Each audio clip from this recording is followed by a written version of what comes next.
Arriving at the high-rise condo, I spoke to the concierge and was handed the keys to my apartment. Taking the elevator for the upper floors, I reached the top floor apartment. Wow, this is amazing. My sister-in-law was the first to dash in, exclaiming joyfully as she almost danced. "All right, let's get unpacked." I called out, but no one offered to help. As expected, I became frustrated. The movers placed the boxes where I directed, and I started unpacking by myself. I'm taking the spacious 330 square foot room. And Emily gets the 66 square foot storage room, right? My in-laws decided on the room assignments without consulting me, but I ignored them and kept working. This place is really wonderful. It's perfect for our final home. We're lucky. Jake and my in-laws shared wide grins, exchanging these sentiments. Living in a place like this feels like a dream. My sister-in-law Mary said, tearing up. It was about time to reveal the truth. "Huh? Whose house are you talking about?" What? "My name is Emily Cooper. I'm 32 years old. I'm a freelance illustrator.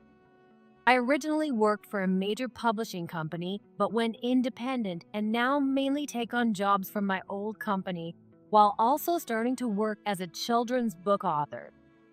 I married my husband, Jake, 2 years ago, and we began living together in the condo I own. The reason we live here is that this place belongs to me, and Jake moved in from his rental apartment. When I was young, my parents died in a car accident. After that, I was raised by my grandparents, and after graduating from college and starting a job, I bought this condo. I used the compensation and insurance money from my parents' accident for the payment.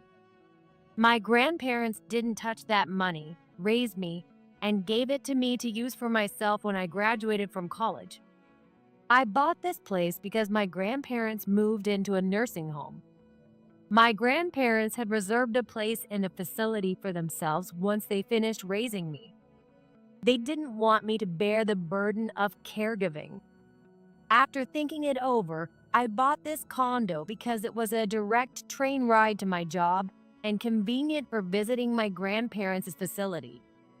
My grandparents said there were better ways to use the money, but I believed this was the best option. I've lived here for almost 10 years now. The 10 years with my grandparents nearly matched the 10 years before I lost my parents. I've spent about a third of my life here. It's a home I have a fair amount of attachment to. I met Jake at a friend's wedding reception. Jake was a colleague of my college friend's husband. There were many of us the same age, and we started hanging out together after that. Several couples formed and a few even got married. Jake and I were one of those couples. Jake was cheerful and always lightened the mood. I was attracted to him from the first meeting. I admired his cheerful nature, which was unlike my own, and thought he was a wonderful person. However, that was only Jake's public face, and I soon learned his true nature after our marriage. Jake was a very gentlemanly person during our relationship, but was the type of person who didn't feed the fish he caught. No, it was worse than that. He was the type to exploit the caught fish. I'm living in your house, so you cover the living expenses. What do you mean? Even if I wasn't living here, the costs would be the same, right? So you keep covering what you've been covering. Doesn't that make sense?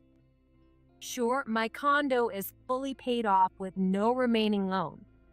But there are still management fees, repair reserves, and property taxes.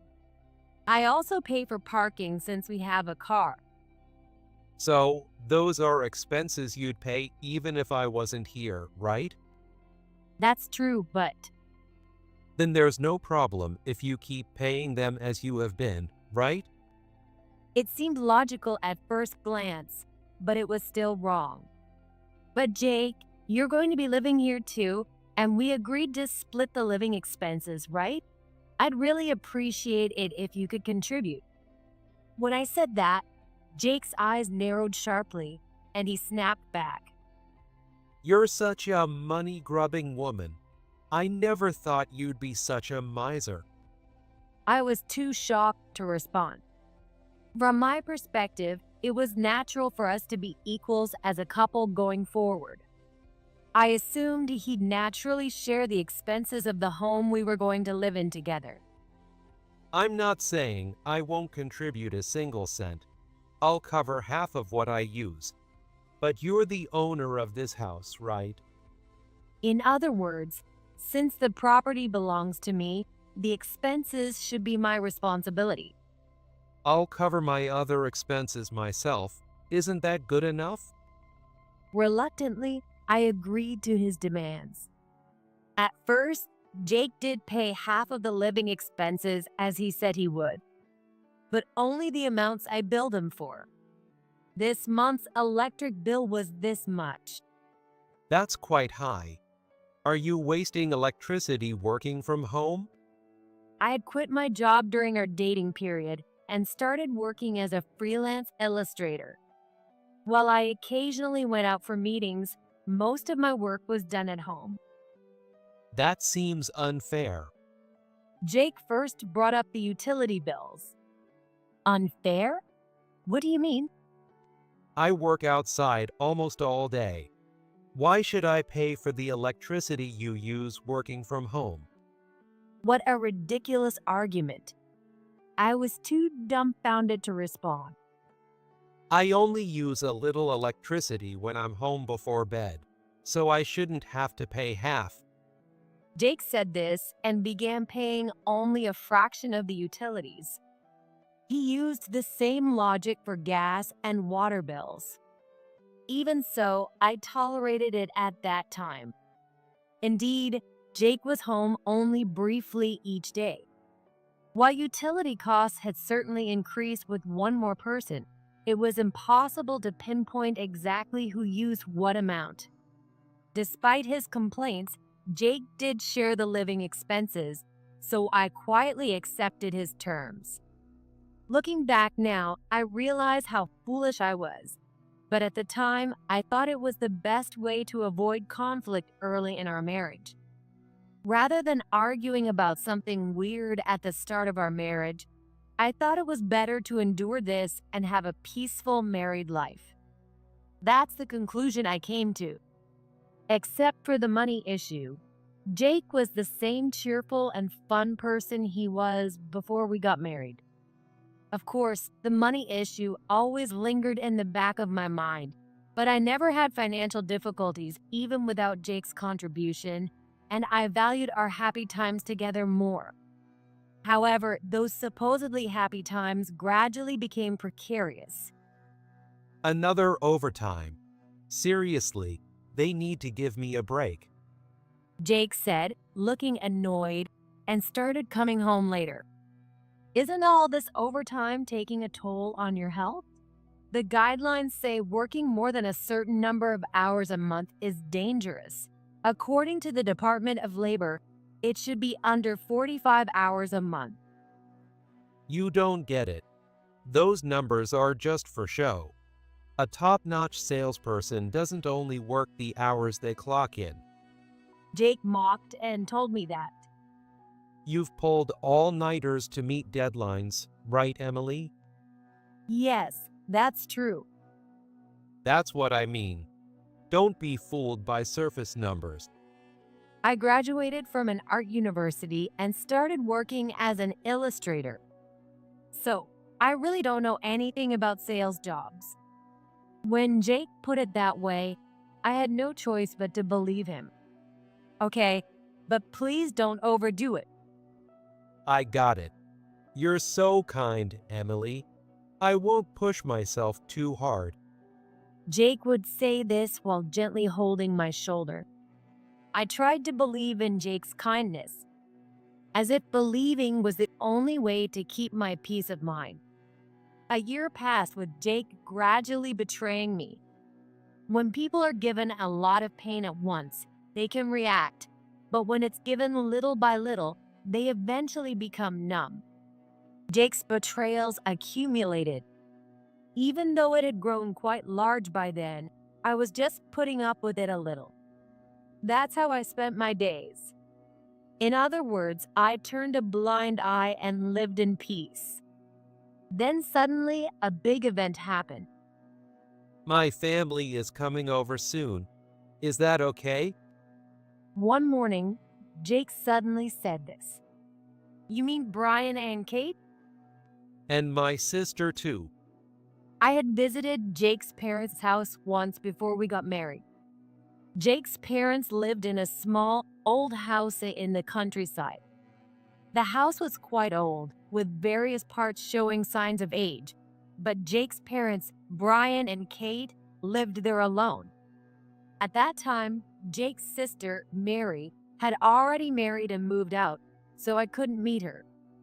I had contacted her, but she only sent a message saying, I can't make it due to plans. Please give my regards. We didn't have a wedding ceremony, just took some photos, so I only met Jake's parents that one time. Our friends threw us a celebratory party, but I didn't get to meet Mary or any of Jake's other relatives. Since I didn't have much interaction with my own relatives, I didn't find it particularly strange. Now, Jake's family was suddenly coming over. It's been a year since we got married, so it's not odd that they'd want to check in. I agreed to Jake's request without any doubts.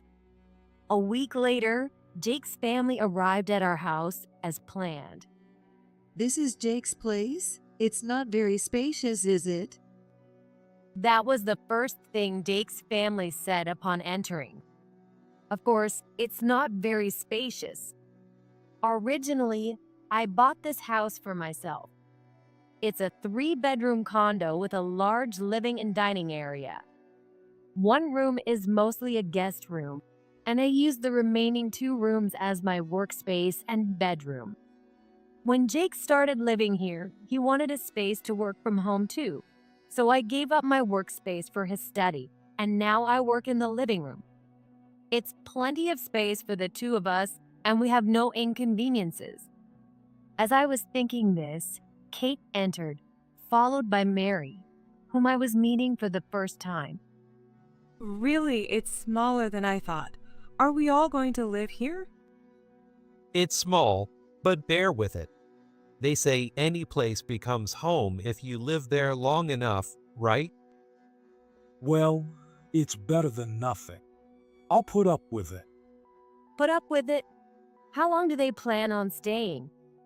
As I was vaguely pondering this, Jake gave a command in an irritated tone. Hey, what are you daydreaming about? Hurry up and carry Dad's stuff.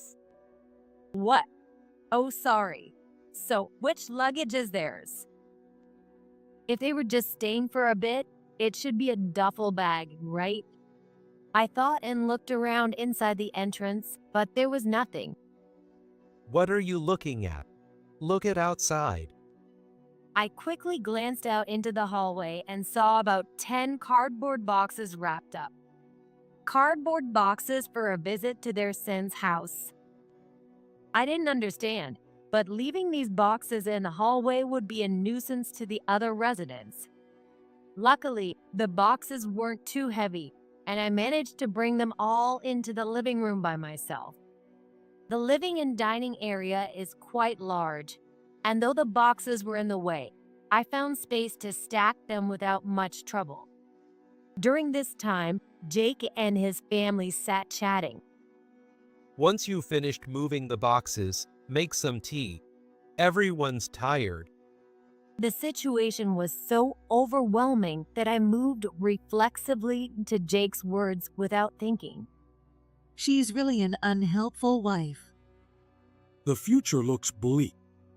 I'm sleeping in this room. While I was still trying to figure things out and making tea, Mary declared our bedroom as hers. Oh, that's fine. I'll sleep in the guest room with Mom and Dad. It'll be nice to sleep with Jake again after so long. Family time without outsiders. Jake and his family acted like I didn't exist, enjoying their reunion. My home has a bedroom, a guest room, and what is now Jake's study, which was my workspace. Where am I supposed to sleep? And how long is this situation going to last? People can't think straight when faced with situations far beyond their normal understanding. While I was in a daze, everything was decided. From that moment on, the worst period of my life began. Hey, when's dinner? Sorry, I'm preparing it now. You're so slow. I can't believe Jake puts up with you. Jake's family lazed around the house all day, doing nothing. And they treated me like a servant. At first, I endured it, thinking it was just a few days and trying to be a good wife. But as I listened to Jake and his family talk, I realized they intended to stay indefinitely, and I snapped awake. Here's the story in summary. Jake's family had fled from their hometown. Why? Because Mary had come back after a divorce. The divorce was due to Mary's infidelity. She had affairs with multiple men. When all of this came to light, both her ex-husband and the wives of her lovers demanded compensation, which she couldn't pay, so they fled here. Jake had told me their family home was owned, but that was a lie. Originally, that house belonged to Kate's parents. Jake's parents, who had no means of support, moved in with them. After Kate's parents passed away, they continued to stay there. The true owner was Kate's brother, who had been telling them to leave for years, but they stayed, using their residency rights as leverage.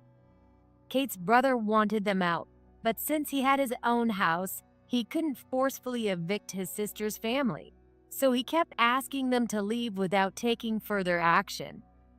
So, when Mary returned with a mountain of compensation debt, Jake's parents decided to sell their house to raise money.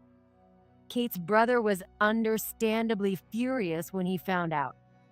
He threatened legal action, so they packed as much as they could and fled to our place. Those 10 cardboard boxes were all they could carry. In other words, the boxes I struggled to bring into the house on the day they arrived contained all of Jake's family's possessions. I didn't know what was inside and didn't want to know, but it seemed there was nothing of real value.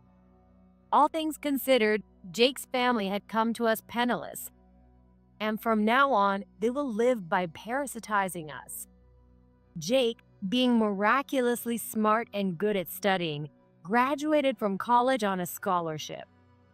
To outsiders, he seemed like a charming young man from a good family. He got a job at a reputable company, met me, and got married. I couldn't see through Jake's true nature or his family's reality. I was already alone without my parents. I had a job and owned a house. To Jake, I must have seemed like an easy target. No way. Now that I knew everything, I wasn't going to be a passive slave. I wouldn't let such a worthless family take advantage of me. I began thinking about how to fight back and started acting the next day. First, I needed to play it cool. I couldn't let Jake or his family know about my plans. I'd lull them into a false sense of security and strike when they least expected it. Just as they had shown up unexpectedly, so would I take action. I pretended to go along with everything Jake's family said for about a week. Then one day, Mary said to me, Give me some money. She said this and thrust her open right hand toward me. How shamelessly direct. I was annoyed, but I decided not to resist for now, so I handed Mary a few bills. That's it? Don't you have more? Well, it's so sudden that I don't have any cash on me right now. Then a card will do. No way. If I handed over my card, who knows how they would use it? I can't lend you my card. I'll go to the bank tomorrow and withdraw some cash, so please wait until then. I somehow managed to silence my complaining in-laws with this promise. No matter what, I wouldn't give them my card. That night, when Jake got home, he complained about it. You should have just lent them your card. You're so stingy with money. What a thing to say, I thought, but I had my reasons, so I decided to apologize. I'm sorry. I thought there might be a problem if something happened with the card. What do you mean by something? I was too afraid to give it to Mary if she got arrested for fraud by using a card with a different name. Jake seemed to accept this explanation. Then make a family card for my mom and dad. I'm counting on you. All right, I replied, but I had no intention of making one. About a month later, Jake asked me about the family card. His family had asked me for money a few times, which was inconvenient, so they probably urged Jake to check on the card. I'm sorry, it seems like I can't get one, I said, pretending to be disappointed. I hadn't applied for a family card at all, and I wasn't disappointed in the least. Why not? They said Mary is considered relatives, not family. Just temporarily living here isn't enough. Jake's family had barged in without permission and hadn't done any paperwork to officially live with us. They haven't transferred their residence registration, so they don't have any legal status here. Is that so? Jake seemed to accept this explanation, albeit reluctantly. Then just transfer the residency registration. Right, since we're going to live here anyway. Go through the procedure right away. Audaciously, they ordered me to handle the paperwork. Well, about that, I think this house is a bit too small for everyone to live in permanently. Now that you mention it, you're right. Maybe that's why Jake hasn't been coming home much lately. When I said that, Jake looked a bit annoyed. I'm staying at a hotel because of all the overtime. Oh, I see. Thanks for your hard work. So I was thinking, why don't we move out of this place? Jake and his family were stunned by my suggestion. This house was originally bought for me to live alone, and while it's fine for Jake and me, it's a bit too cramped now. That's true. Look at this. Wouldn't you like to live in a place like this? I showed them the brochure of my new house. It was a brochure for a high-rise condo that's being built in the new downtown area. It had photos of the top-floor apartment. It looked spacious, with large windows offering a view of the city below. How did you get a place in a condo like this? I thought the current place was too cramped, so I decided to go for it. I sold our current place and added my parents' inheritance and savings to buy it. That's great. This place isn't bad, but the new one is definitely better.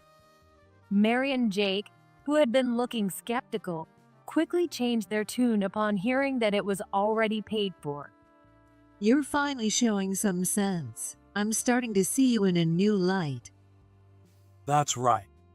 I might just acknowledge you as my daughter-in-law.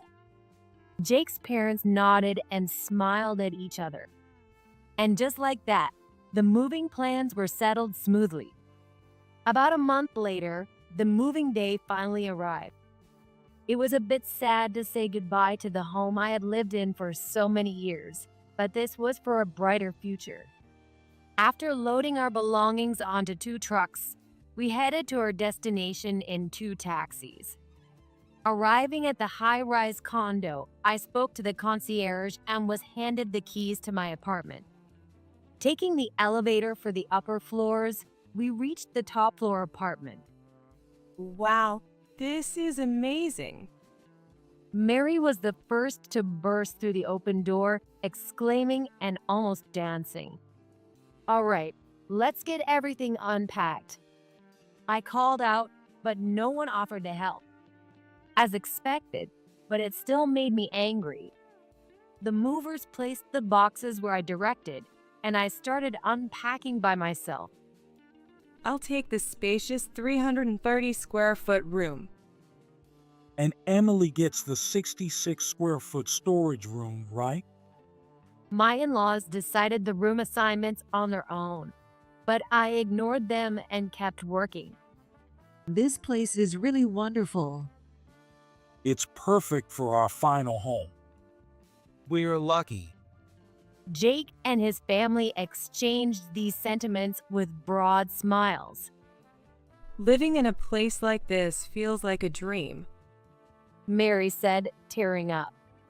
It was about time to reveal the truth. Huh? Whose house are you talking about? What? It was the perfect moment to show my in-laws the reality. Why do you think you can live here? What are you talking about? This is our new home. Of course, we're going to live here. What? I feigned exaggerated surprise. This isn't your house. I bought this place to live with my grandparents. You asked if we wanted to live in a place like this. Mary screeched. Yes, I did ask that, but I never said you could live here. And that's the truth. I never said they could move in. Who would want to live with people like this forever? So you all need to leave right away. I'm the owner of this house, and the owner is telling you to leave. Please comply before things get messy. Are you kidding me? Jake stomped his foot loudly, his face red with anger. You should just shut up and do what I say. My family and I are living in this house. If you don't like it, you can leave. Yeah, get out. That's right. Get out. Jake and his family crowded around, trying to force me out. I used the direct intercom on the wall to contact the concierge. Excuse me, there are some strange people in my house who won't leave. They're trying to kick me out. Please come immediately. As soon as I finished speaking, a siren blared throughout the room. What the hell? Turn it off. Stop that noise. The security guards quickly arrived in response to the call. As expected of a high-end condo. These are the building security guards. If you don't leave, I'll call the police next. Hearing the guard's voice through the intercom at the entrance, Jake's family started to panic. They realized I wasn't bluffing. The security guards arrived, and Jake's family started begging, practically on their knees, asking to explain their side. I decided to hear them out. I was curious about what Jake had told them. Jake had described me to his family as a pitiful woman with no relatives. She can't live without me, so I'm letting her stay here. He also said, feel free to use her however you want. She's just like a housemaid. I showed some mercy to the family who had given me such valuable testimony. When I gave them money, I made them sign a paper noting the amount. I mean, there's IOUs. I need a proper receipt to give to Jake. Otherwise, he'll get mad at me. I'll give you as much as you need if you write it down. Knowing they could get money as long as they signed the paper, Jake's family eagerly wrote their signatures. Thanks to this, I had proof of how much I had lent them. I considered collecting from Jake's family, but they clearly couldn't pay it back, so it made more sense to get it from Jake and kick them out of the condo. Thanks for helping out with this. If you leave now, I'll forget about this. But if you come back, you'll have to pay it all back. I waived the IOUs, and Jake's family finally gave up and left. I'm Emily's husband. I have the right to live here. I'm not leaving. Jake stubbornly refused to move. If that's how he wants to play it, let's settle this here. All right, let's talk.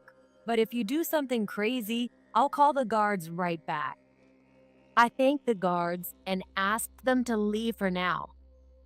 Why are you doing this? Do you hate my family that much?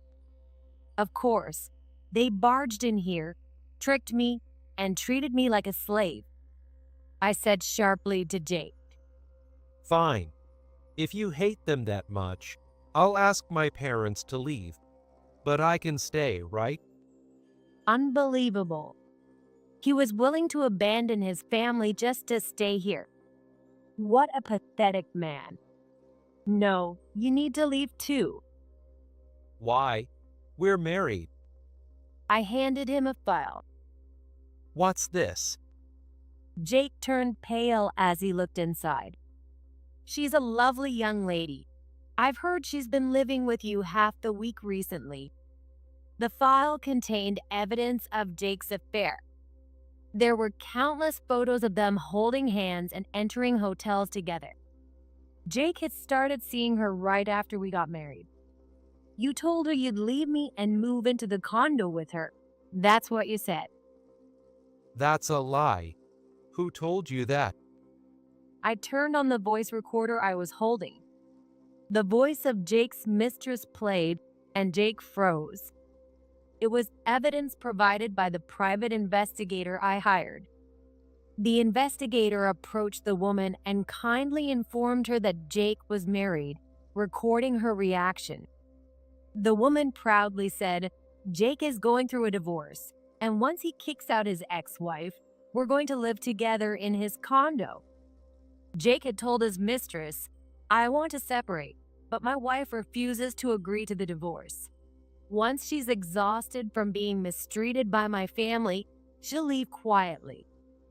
The mistress laughed, saying, Jake loves only me. His relationship with his wife is completely over. True love will win in the end. But when she realized she was talking to a private investigator, she panicked and tried to protect herself. She pleaded, I was deceived by Jake too. I honestly believed their marriage was over. I'll tell you everything, just please don't ask for compensation. The investigator asked me what to do, and I told him to say it depended on what she told us. She ended up spilling everything, including details we hadn't even asked for. The entire exchange was recorded. So much for true love. Well, looks like I've got all the evidence. This could result in a hefty alimony. Jake collapsed onto the floor. I've sent your belongings to your mistress's apartment. You can live there starting today. Now, get out. I contacted the concierge again and had Jake, who was still limp with shock, escorted out. As promised, I spared the mistress from paying alimony. She had provided crucial testimony that proved Jake's malicious behavior. Thanks to her, I managed to get a substantial alimony payment from Jake. It was more than enough to forgive her. However, I did inform her parents and employer about the affair. I hadn't promised not to tell anyone, so I felt free to share the information. The mistress was Jake's junior colleague. Their work together brought them closer. It could have been a nice story if he hadn't been married. What kind of employee training do you provide over there? Thanks to it, I ended up getting divorced. When I filed a complaint with the company, they apologized for their lack of oversight. Worried about their reputation, the company forced the woman to resign under the guise of a voluntary departure, and Jake was demoted and transferred from the headquarters to a subsidiary. The two had been sneaking off to hotels during their work hours, pretending they were on business trips, and even taking vacations together. Given the damage they caused to the company, such consequences were only natural. Rumor has it that Jake's family is now actually living with the woman in her apartment. You caused all of this. Take responsibility. Jake and the woman are reportedly squatting in her apartment, blaming her for their predicament. Jake and the woman took out loans to pay me alimony. Now they're living on the edge, scraping by to pay off their debts. It's about time they get fed up and kick Jake's family out. Jake thought of me as a pitiful woman burdened with grandparents in a nursing home, but that's not quite the truth. My grandparents are indeed in a facility, but it's a luxurious one where wealthy people live in comfort. They used to run a business, intending to pass it on to my parents, but after they passed away young, my grandparents retired and entrusted the business to a reliable person. This happened the year I graduated from college. I had always loved drawing since I was a child and had won numerous awards. Since I had expressed my desire to pursue my career in art, my grandparents didn't force me to take over the business. They wanted me to live freely, which is why they chose to move into that facility. I got a job related to art as I had wished, and now I've started to become known as a children's book author. One of my picture books became a huge hit, and now I'm somewhat of a celebrity. Since separating from Jake, I feel like my luck has taken a turn for the better. I bet he's regretting it now. I used the money from selling the condo, my parents' inheritance, and book royalties to buy that high-rise condo. I wanted to live with my grandparents again while they're still healthy. Of course, I'll keep the nursing home as well. It'll be necessary when one of them can no longer move around freely and needs extensive care. But for now, they're both still energetic. Thanks to my book's success, I can finally repay my grandparents. We'll be able to live happily together for a while longer. I may have faced some hardship due to getting involved with a man like ex-husband, but my future looks bright and promising.